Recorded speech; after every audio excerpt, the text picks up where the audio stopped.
เว้นคนปาลาเฮือได้แสนโยชน์ปาลานี่ปอสละอาน่ะ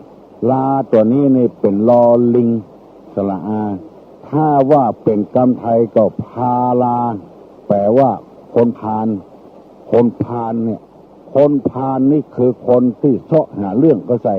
คือคนบดีที่เขาว่าพาลหาเรื่องหมู่นี้นี่คือเว้นไก่หันหัวต้งเว้นกลางต้งคือคนพาลนี่เพิ่นว่าดีกันเชียงตึงบ้านตึงเมืองมันว่าบดีเสาะหาเรื่องเข้าใส่คนเป็นผัวก็พาลหาเรื่องใส่เมียทั้งที่บ่มีอย่างสักอย่างอยู่กันดีๆแต่เสาะหาเรื่องก็ใส่กันเป็นเมียก็เสาะหาเรื่องใส่ผัวเนี่ยเวียกเนี่ยการมาดึกดึงกลางคืนนั่งเอาละเสาะหาเรื่องเขาใส่ละรูปพิษกันมีหกบ่มีหกหาเรื่องเขาใส่เอาจนมีหัวใจบางคนจนพอละเมียเพราะเมียเป็นคนพาลเป็นว่าบ่มีก็เลยบ่มีก็บ่มีว่าก็มีอยู่ติ๊กมีก็มีเว้ยไปเอาเหี่ยงแล้วเรื่องคนพาลหาเรื่องเล่นเว้นไก่มหันตะใดดีตะอันมันอยู่บ้านเหนือเขาไปอยู่บ้านใต้มันอยู่ตะวันตกเขาไปอยู่ตะวันออกคนพาลหาเรื่องบัดไปต่อสาวยาวความมันว่าอย่างมาก็ดักเถียงมันปิ้นไปปิ้นมาลองสังเกตพอบ้านเมืองอยู่ดีๆแต่พาลหาเรื่องจนได้ผิดน้อยถูกน้อยหน้าที่จะอนุโลมกับกันบัดเดียวนี้ประเทศต่างๆที่จะมาลงทุนในประเทศไทยหงายหน้ากันบอกให้มาลงทุนละที่จะมาสัมพันธ์ไมตรีก็บอกให้มาละเพราะบอกไว้ใจบ้านไว้ใจเมืองเพราะมีคนพาลอยู่เสาะหาเรื่องกันอยู่จำไว้เนอะเว้นหมาฮือปอศอกเว้นวอกฮือปอวาเว้นคนปาลาฮือได้แสนโยชน์วันนี้ตุลุงจะเอาธรรมะมาเสนอคือพี่น้องลูกหลานทั้งหลายได้ฟังอันนี้ถ้าไปฟังแล้วจะชอบอกชอบใจเพราะมันถูกต้องตามนั้นอันนี้เป็นธรรมะในทางพระพุทธศาสนาเปิ้นว่าไว้เขียนไว้ตุลุงไปอ่านเขาใส่แล้วก็เอามาเสนอให้พี่น้องทั้งหลายฟังเพื่อเขาจะได้ระวังตัวไว้ถ้ามันเป็นไปแล้วก็มันจะจ้าลงไป วันนี้เอากรรมที่ว่าโดยบอกควรให้ยืมเงินแก่บุคคล4อย่างหรือ4คนนี้มันจะมาออดอ้อนจะใดก็ตามเถอะมันจะทำให้เฮาใจอ่อนใจจางก็ตามเถอะพยายามทำใจแข็งไว้ถ้าเฮามีเงินมีทองให้เขายืมนะบอกควรให้กู้ให้ยืมบุคคล4คนนี้1คนไร้ศีลธรรม2คนที่ประพฤติเสียหายก็ไร้ศีลธรรมเหมือนกันนะ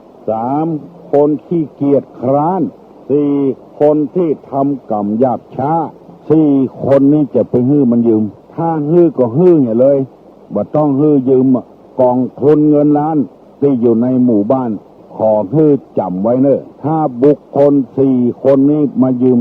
จะไปฮื้อยืม1คนไร้ศีลธรรม2คนที่ประพฤติเสียหาย3คนที่เกียจคร้าน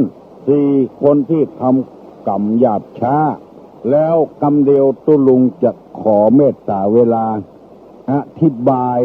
บุคคล4จำพวกนี้ให้ฟังถ้ามันมาขอยืมปันฮื้อมันไป500บ่ต้องฮื้อยืมส่งเคราะห์มันไปขอยืม100ฮื้อไป20กะ50 บาทกะฮื้อมันไปเตอะตัดอกตัดใจไปถ้าเฮาตัดอกตัดใจต้นหัวทีแล้วเฮาจะบ่เดือดร้อนเฮาจะบ่เป็นสัทธลูกับกันคือหมดอกหมดใจไปบุคคลที่ว่านี้หมายถึงคนที่บ่ใจพี่ใจน้องมิตรแก้วสหายคำกับเฮาบุคคลนี้มันตึงมีอยู่บ่ได้บ่หันหน้าหันตาสักเสื้อพอต้องการมาแต่งหน้าน้อยตาน้อยถ้าบ่ได้นี่ก็ตึงบ่มีที่เพิ่งพระอาศัยละลูกก็จะบ่ได้เรียนละตัดอนาคตของลูกหมดเอามาอ้าง108,900เข้าก็บ่ได้กินเมียก็อยู่โรงพยาบาลสะปะสะปืนอ้างไปเลยเอาฮื้อมันไป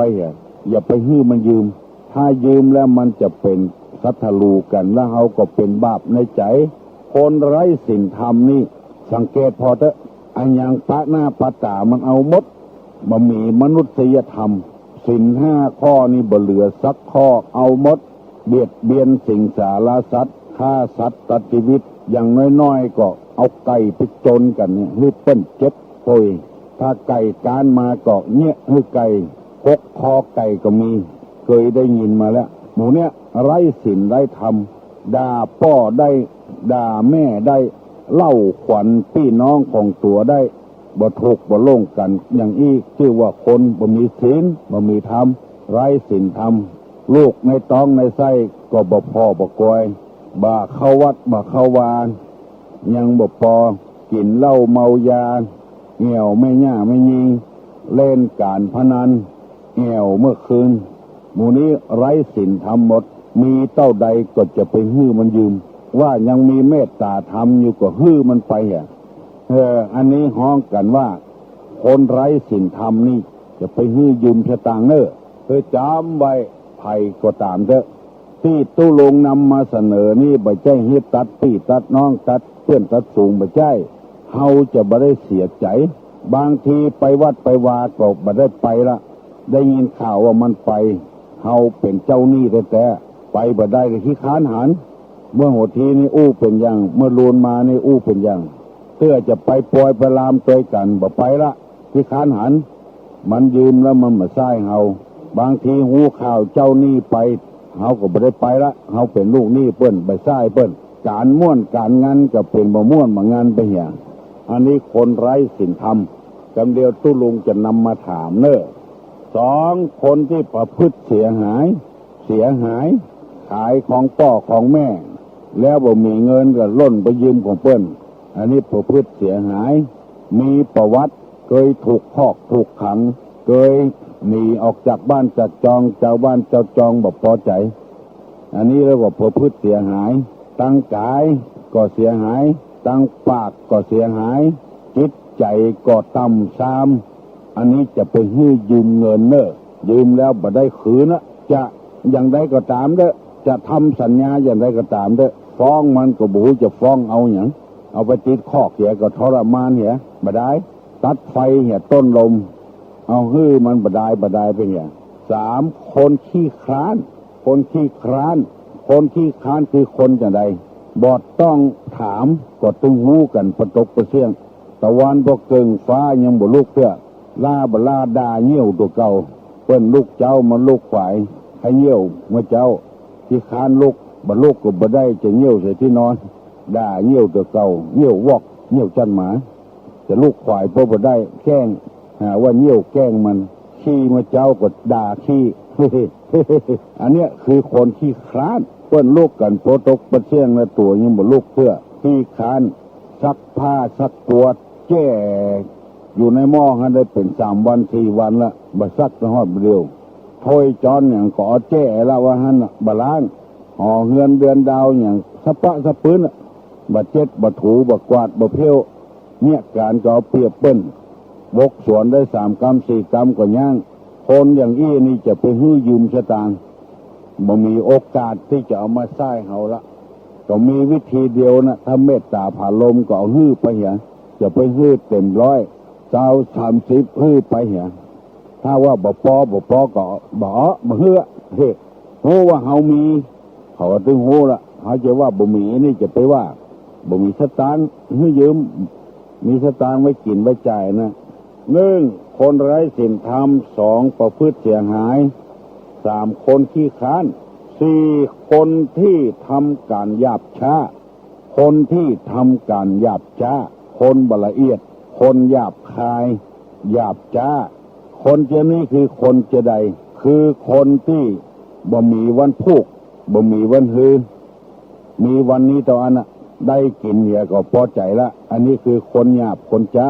ต่างดีๆนี่บ่ไปต่างที่บ่ดีบ่ดักหยาบช้าสามัญเปิ้นเนี่ยการอย่างตึงหมู่ตึงมวลหยาบช้าไปตัวเปิ้นอย่างที่เคยอู้ให้ฟังเปิ้นจวนไปเที่ยวไปทางสถานที่สาธารณะไปตัวเปิ้นมีดก็บ่ไปขอบกก็บ่ไป นี่คือคนหยาบจ้า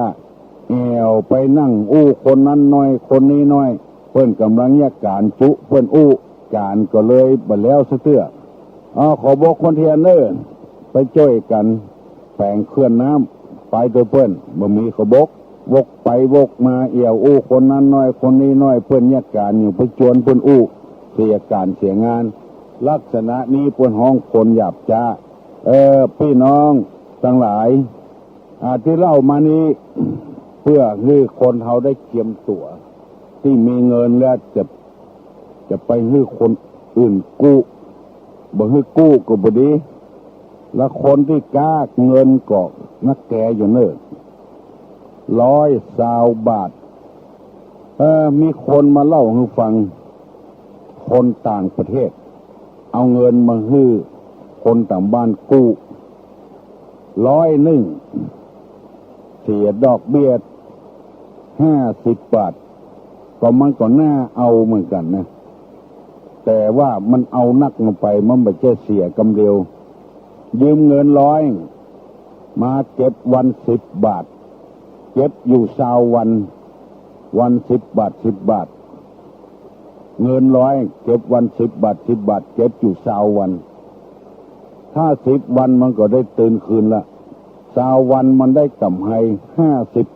50%ได้กำไรเท่าตัวมันได้20 วันได้100 200ถึงเงินตื่นมันแล้วคนที่บ่เข้าใจก็เอาแต่เอาว่าอันเนี้ยคือระวังไว้มันกินน้อยแต่มันกินนักมันไม่ใช่50%มัน100%กันเคยมีแล้วจนพอล่ำพอรวยลุกจากเมืองนอกมาซื้อตึกซื้อรามอยู่ที่ในกรุงเทพแต่ก่อนนี้ตุ้ลุงไปเรียนหนังสือมาขายหนังสือพิมพ์เดลินิวมันก็บ่ถูกไทยรัฐมันก็บ่ถูกเดลินีไทยลาซื้อ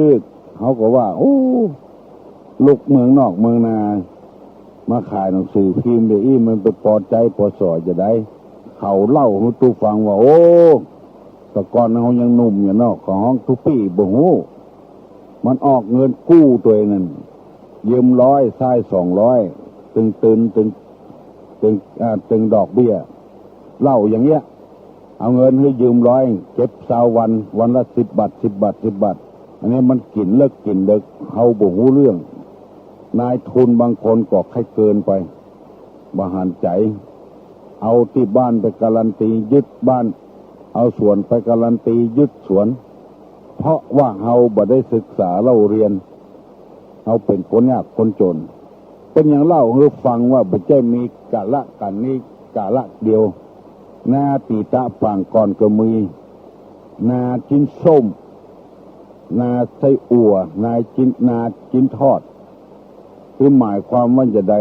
ให้แปะจิ้นส้มเพิ่นมากินจะน้อยเมินเข้าเปิ้นถามบ่มีเงินให้เปิ้นเอานาให้เปิ้นเนี่ยนาจิ้นส้มเพราะคนบ่ฮู้บ่รู้ตุลงมาแนะนำให้ฟังก็เพื่อให้พี่น้องทั้งหลายได้มีความเข้าใจขอให้ท่านผู้ฟังทั้งหลายกูคนมีความสุขบันหวันใจหิมากล้าขึ้นอยู่กันให้ม่วนเน้อจะไปก่อทะเลาะวิวาทอย่างกัน